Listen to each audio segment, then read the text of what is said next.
नमस्कार, मैं हूं शशि रंजन और आपका बहुत बहुत स्वागत है टोटल न्यूज में। और आप देख रहे हैं हमारा खास कार्यक्रम सरकार। और आज हम हैं फतेहाबाद हलके में। अब इसकी सरकार, उसकी सरकार, अगली सरकार, किसकी सरकार, ये लाख टके का सवाल है। देखना बहुत दिलचस्प होगा कि जो मौजूदा सरकार है क्या वही अगली सरकार के रूप में सामने आएगी या फिर कोई नया विकल्प, नई सरकार आएगी। इस सरकार से, जो मौजूदा सरकार है, उससे कितना लोग खुश हैं, कितना नाराज हैं। और सिर्फ इसी सरकार से नहीं, इसके पहले की जो सरकारें रही हैं हरियाणा में, उनका क्या परफॉर्मेंस रहा है, वो भी पूरा हिसाब किताब। और नई सरकार से क्या उम्मीद है।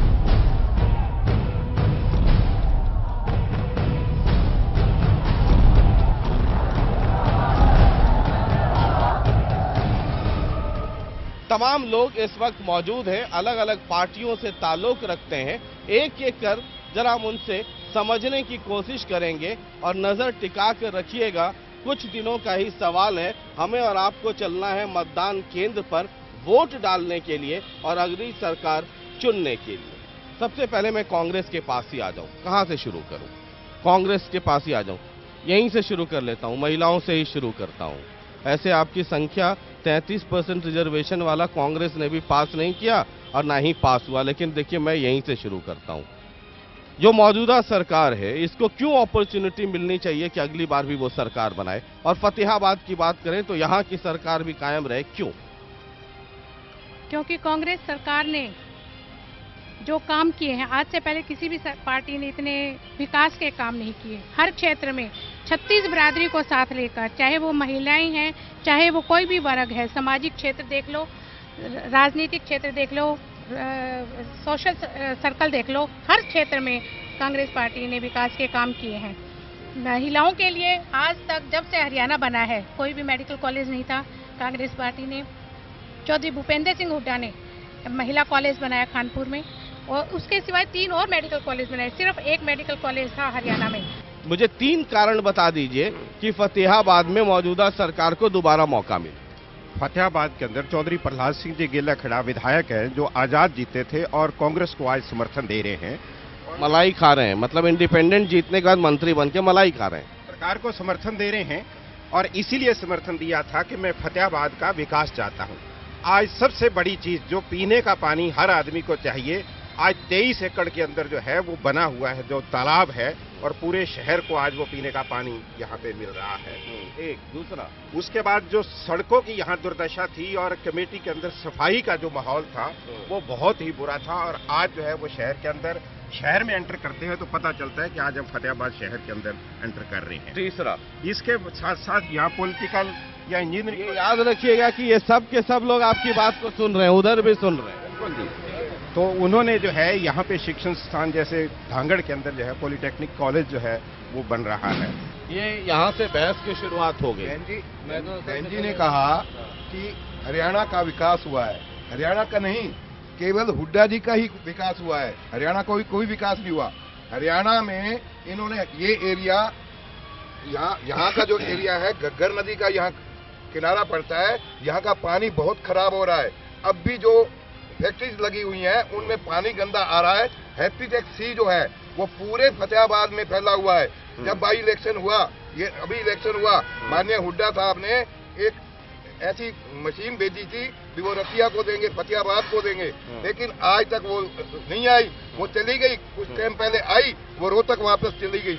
हैप्पीटेक सी, मेरे मित्र ने कहा, ये कांग्रेस के लोग सुनते रहिएगा। मेरे मित्र ने कहा 23 एकड़ में जो वाटर वर्क्स बने हैं, ये चौधरी दूड़ाराम ने मंजूर करवाया था, और इसका श्रेय प्रहलाद सिंह जानबूझ के झूठा प्रचार करके ले रहे हैं। तो वो भी तो जब कांग्रेस में होंगे तब लिया होगा ना। प्रहलाद सिंह का जिक्र करे, प्रहलाद सिंह ने मंजूर करवाया। बाईपास दूड़ाराम ने पास करवाया था, प्रहलाद सिंह करे हमने पास करवाया। प्रहलाद सिंह ने सिर्फ ये इंटरलॉक पर पैसा खाया है और हुड्डा के आगे बिक गया और उसने कुछ भी नहीं किया।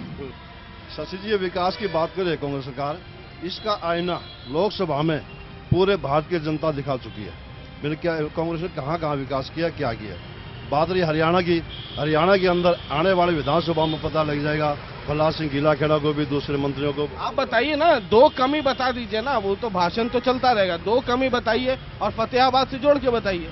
फतेहाबाद में विकास नाम की कोई चीज नहीं है। विकास में दो काम बताइए जो नहीं हुआ या उसमें गड़बड़ हो गया। एक तो फतेहाबाद डिस्ट्रिक्ट के अंदर भूना शुगर मिल चली हुई थी, उसको बंद करने का काम कांग्रेस सरकार ने किया और वो कर्मचारी दर दर की ठोकरें खा रहे हैं। मंत्री के पास जा रहे हैं, उनकी कोई सुनाई नहीं है। उनकी पे है जो भी है अभी तक पेंडिंग पड़ी हुई है।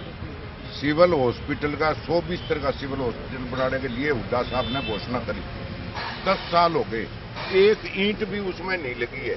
मरीजों को अगर हम आपसे बेनती करना चाहते हैं कि इस इंटरव्यू के बाद आप सिविल हॉस्पिटल में जाके देखिए, मरीजों को नीचे सोना पड़ता है और लैट्रिन बाथरूम का पेशाब भी वहां मरीजों को नीचे से जा रहे हैं। ये है हरियाणा का विकास। फतेहाबाद बने हुए 17 साल हो गए हैं सर, और आज कांग्रेस ये बताए 10 साल कांग्रेस की सरकार है, कांग्रेस ये बताए कि फतेहाबाद डिस्ट्रिक्ट में कहीं मेडिकल कॉलेज है, कहीं इंजीनियरिंग कॉलेज है, कहीं डॉक्टरों की आज कोई किसी का एक्सीडेंट हो जाता है यहाँ कोई सुविधा नहीं है, और जहाँ रेफर कर दिया जाता है हिसार। कांग्रेस ये बताए कि कौन सा विकास किया। मैडम कह रही हैं कि कांग्रेस के राज में महिलाओं का बहुत सुरक्षा, विकास, महिला कॉलेज, मेडिकल कॉलेज सब हुआ है। महिलाओं की कोई सुरक्षा नहीं है। आज 1-2 साल की बच्ची से लेकर 80 साल की बुजुर्ग महिला भी सुरक्षित नहीं है। आए दिन चैन स्नैचिंग, पर्स छीना जब्ती, आज महिलाएं घर में भी सुरक्षित नहीं है। बिजली कर्मचारी बन के भी घरों के अंदर घुस जाते हैं और लूट खसोट करते हैं। तो हम कहाँ तक महिलाओं की सुरक्षा मानते हैं आप लोग? ये जिस विकास की बात कर रहे हैं ना, हालांकि हरियाणा के अंदर कांग्रेस का भी, लोकदल का भी, बीजेपी का भी इन पार्टियों का राज रहे हैं, लेकिन विकास आपका आएगा क्या? आपका बीएसपी का इन लोग आएगा हरियाणा में? उसके लिए जनता के जितने भी मुद्दे, आपका तो उधर से ममता दीदी ने कोलकाता से उखाड़ दिया। कोई बात नहीं, लेकिन जनता हमारे साथ आज भी है। और मैं ये कह रहा हूँ कि जिस विकास की ये बात कर रहे हैं उस विकास के अंदर जनता कहीं भी नहीं है। ये इंटरलॉकिंग का मसला, मैं जब जब फतेहाबाद आता हूँ ये इंटरलॉकिंग जो है ना, उछल उछल के बाहर आता है। ये क्या है खेल? बिल्कुल ये मुद्दा आपके बीच में आता है। अक्सर जब कभी कोई विकास होता है उसके विरुद्ध एक विपक्ष का भी धर्म होता है, एक नाता होता है कि कैसे ना कैसे करके उसको कुरेदें और कुछ ना कुछ उसके।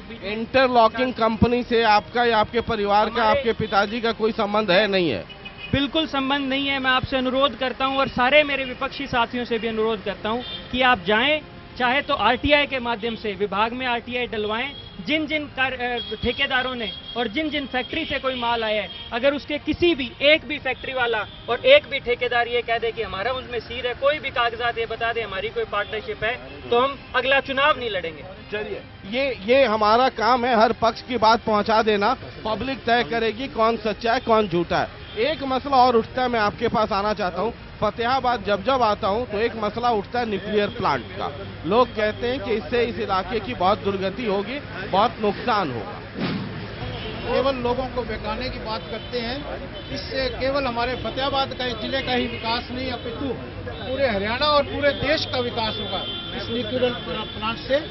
ये काफी सालों से लंबित पड़ा था मामला, और जिसने कांग्रेस सरकार ने इसको आके सिरे चढ़ाया। हमारे प्रधानमंत्री जी का हम धन्यवाद करते हैं कि करोड़ों रुपए इस परियोजना के लिए स्वीकृत किए, और हमारे इस इलाके की तस्वीर बदलने वाली, हमारे इस इलाके में इंडस्ट्री आएगी और हमारे युवाओं को इस के लगने के बाद, इंडस्ट्री आने के बाद रोजगार मिलेगा और हमारे इस इलाके की तस्वीर बदलेगी। ये न्यूक्लियर प्लांट पे आता हूँ, मैं आपके पास भी आता हूँ। न्यूक्लियर प्लांट पे हजका का क्या स्टैंड है?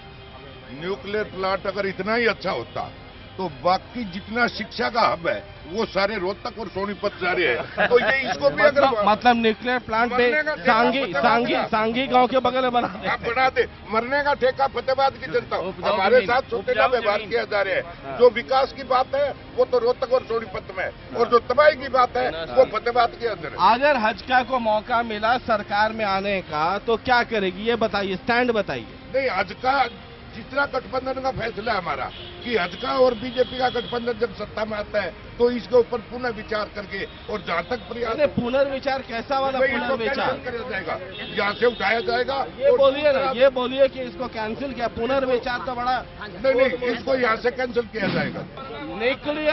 न्यूक्लियर प्लांट के पक्ष में कितने लोग हैं? ठीक है, मैं सवाल इसलिए उठा रहा हूँ कि कोई भी नहीं चाहता है कि न्यूक्लियर प्लांट हो।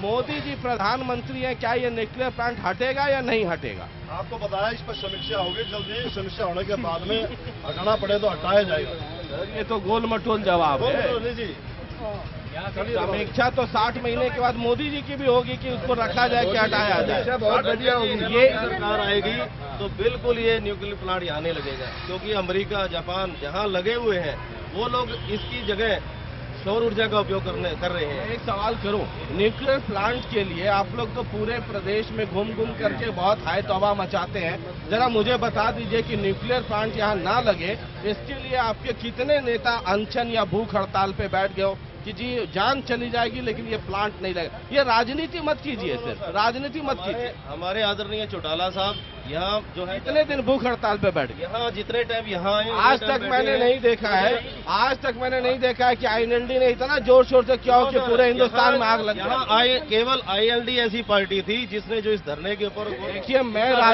राजनीति की बात नहीं कर रहा हूँ, मैं राजनीति की बात नहीं कर रहा हूँ। पैम्पलेट लेके फोटो खिंचवाना अलग बात है। जब चौटाला साहब, आदरणीय भाई अजय सिंह चौटाला, अभय सिंह चौटाला यहाँ तक कि दिग्विजय सिंह चौटाला, दुष्यंत चौटाला, कर्ण चौटाला जो भी यहाँ आए हैं हमारे आदरणीय नेता, वहाँ धरने पे उनको मजबूत करने का काम किया है और इसका विरोध किया है।